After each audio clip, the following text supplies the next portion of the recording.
Hello students.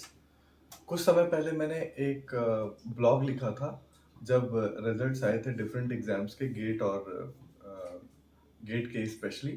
सो हर IIT में PhD admission के लिए फॉर्म्स आ गए हैं और ज़्यादातर आईआईटीज में वो एक स्टेटमेंट ऑफ पर्पस या एसओपी आपसे डिमांड करते हैं।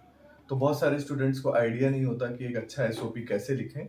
तो मैंने एक नेचर में एक आर्टिकल आया था, उसको देखते हुए एक ब्लॉग लिखा था जो हमारी वेबसाइट पे अवेलेबल है और ये वीडियो मैं उसी कॉन्टेक्स्ट में बना रहा हूँ। तो how to write a good SOP. So the first point is that एक बहुत ही अच्छा अटेंशन ग्रैबिंग आपको इंट्रोडक्शन लिखना है। बिकॉज कई बार ऐसा होगा कि वो इंट्रोडक्शन पढ़ने के बाद ही प्रोफेसर डिसाइड करते हैं, because that is the only way they are communicating with you.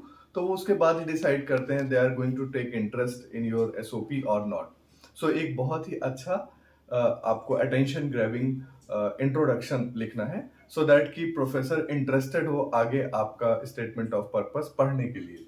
Second point is that आपके जो भी एकेडमिक अचीवमेंट्स हैं उनको आप बहुत ही अच्छे से हाईलाइट करो।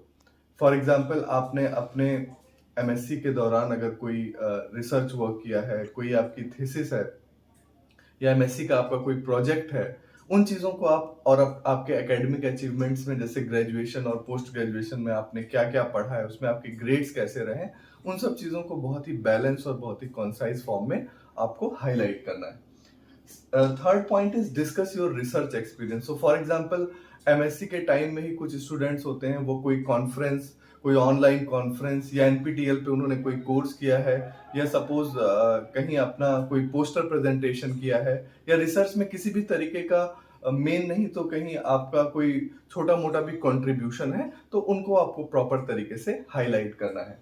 And fourth point was that demonstrate your passion for the field. तो आपको थोड़ा सा टाइम स्पेंड करना है, जिस प्रोफेसर को आप अप्लाई कर रहे हो या जिस आईआईटी को अप्लाई कर रहे हो वहां का डिपार्टमेंट कैसा है, उनमें कौन कौन से प्रोफेसर्स हैं, उनका क्या क्या रिसर्च इंटरेस्ट है, उस रिसर्च इंटरेस्ट में आपका रिसर्च इंटरेस्ट कौन कौन सा है।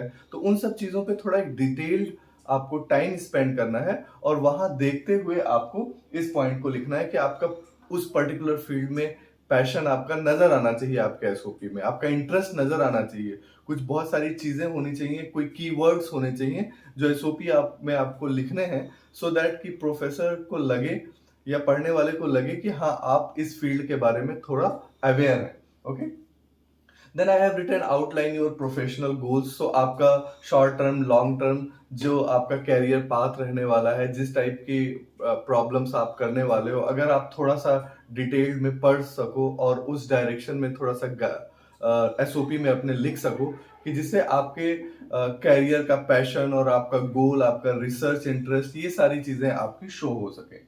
Then be concise and clear. Don't make it very bulky because nobody has time to read very long paragraphs. So be brevity is the key word. Be very precise, very clear.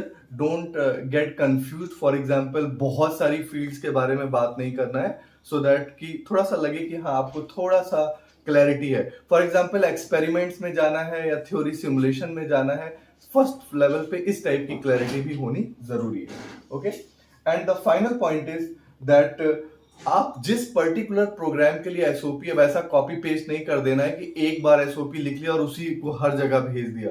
तो जिस particular IIT में या जिस particular institute में, ISC में, जिसके लिए, TIFR में, जहां के लिए भी लिख रहे हैं, तो उसको थोड़ा टेलर करिए, थोड़ा कस्टम मतलब थोड़ा उसको काइंड ऑफ कस्टमाइज करिए, सो ताकि उसको लगे कि हाँ मेरे लिए लिखा गया है। ठीक है, थोड़ा आउटलाइन सेम रहेगी बट उसमें थोड़ी बहुत मॉडिफिकेशन की जरूरत है। रिसर्च कहाँ करना है, किसके अंडर में करना है, इसके बारे में आप काफी ज्यादा कंफ्यूज रहते हैं, तो आई विल रिकमेंड कि आप ढेर सारे वेबसाइट पे कंटेंट को आप पढ़ो, आप उनके रिसर्च पेपर्स को भी पढ़ने की कोशिश करो और फर्स्ट पर्सन अकाउंट यानी कि उस लैब में जो लोग पीएचडी कर रहे हैं, किसी अपने फ्रेंड के थ्रू या किसी के भी थ्रू, उनको भी कनेक्ट करने की कोशिश करो। They will really help you. Okay, thank you so much.